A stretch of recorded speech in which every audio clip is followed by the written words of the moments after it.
Et si je vous disais que cette péniche du débarquement était en bois? Avec cette énorme rampe légendaire. Donc celle-ci, elle a pas mal de traces d'usure parce que forcément, elle a presque 80 ans. Des marquages que j'ai réalisés qui ne sont forcément pas d'origine mais qui correspondent à ceux du débarquement. Et ce qui nous intéresse vraiment, ça se passe juste ici. Donc, quand on fait le tour, à travers la peinture, on voit bien qu'en fait, tout est en contreplaqué de marine. Donc là, toute la coque en surface, regardez ici, on n'a plus de peinture. On le remarque bien, tout est en contreplaqué.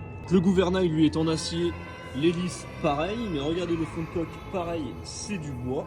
Et quand on entre à l'intérieur, regardez, ça se voit encore plus. Celle-ci, elle est restée presque 40 ans dehors à Omaha Beach. Et regardez, le contreplaqué ici est complètement perdu. Et quand on regarde dans l'ensemble, on remarque bien que c'était vraiment du consommable à l'époque. Ici, par exemple, j'ai perdu le levier de vitesse, pareil, qui tenait juste sur un bout de contreplaqué.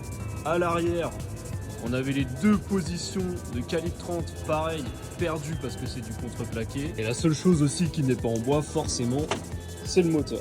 Donc non, les péniches du débarquement, elles sont pas en acier, mais bel et bien en bois. Et comme vous le voyez, c'était prévu pour tenir pas plus de 15 ans à l'époque. Ça reste quand même exceptionnel de la retrouver dans cet état-là, même 80 ans après.